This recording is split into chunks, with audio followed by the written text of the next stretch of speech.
So today, we're not just looking at the brain, we're going to investigate it. We're going to follow a neurologist who solves the mind's deepest puzzles like a modern-day Sherlock Holmes, and in the process, reveals some absolutely profound truths about how all of our brains actually work. Okay, let's just jump right in with a question that seems, well, impossible. I want you to imagine feeling a really sharp itch on your left hand. Got it? Okay, now, imagine you don't have a left hand. This isn't science fiction. It's a real phenomenon, and the explanation for it reveals something absolutely fundamental about how your brain and my brain constructs reality itself.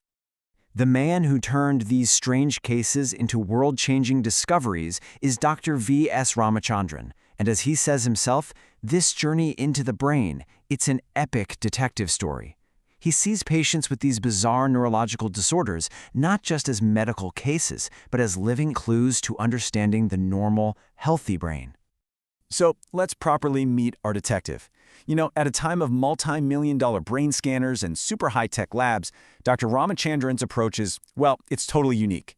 He believes that simple, really elegant experiments can reveal the most profound truths.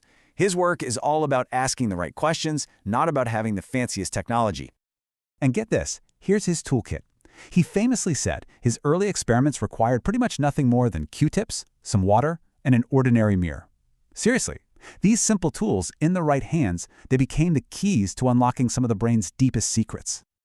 All right, let's open the first case file, the baffling and often really painful phenomenon known as phantom limbs.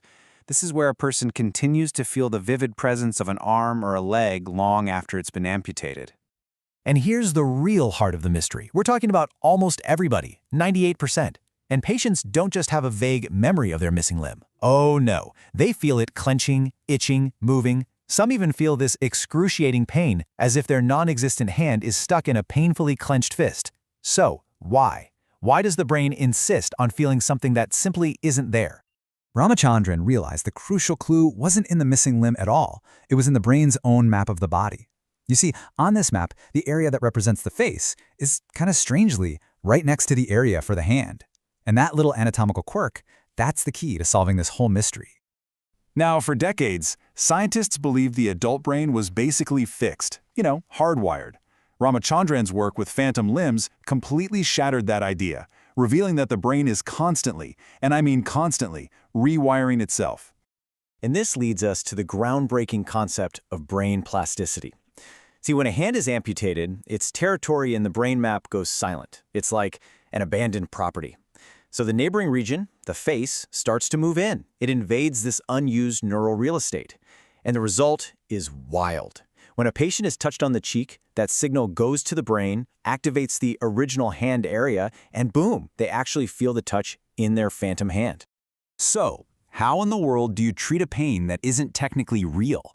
Well, you fight an illusion with an illusion. Ramachandran came up with the brilliantly simple mirror box. By creating the visual illusion of a healthy, moving hand, the patient sends a powerful signal back to their brain. It's basically saying, hey, look, the hand is okay, it can move, you can unclench now. And this visual feedback, it resolves the sensory conflict in the brain and, in so many cases, makes the phantom pain just vanish. So the crucial point from our first case, the big takeaway, is this. Our brain's internal wiring isn't static. It's not set in stone. It's a dynamic, living map that is constantly updating itself based on our experiences. It's just an incredible testament to the brain's adaptability. Okay, so the brain can rewire itself. That's amazing. But what happens when a connection doesn't just change? What happens when it breaks completely? Well, the consequences are even stranger. This brings us to our second case file. It's a profoundly unsettling condition called the Capgras delusion. And trust me, it's a mystery that seems to defy all logic. I want you to meet David. After a head injury, he makes a pretty good recovery. His vision is fine, his memory's intact.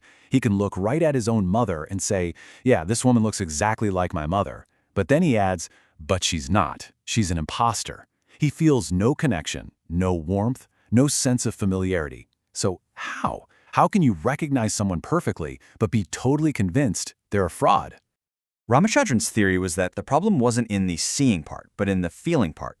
He proposed that in our brains, the act of recognizing a face and the act of generating an emotional response to that face are actually two separate processes, handled by completely different pathways.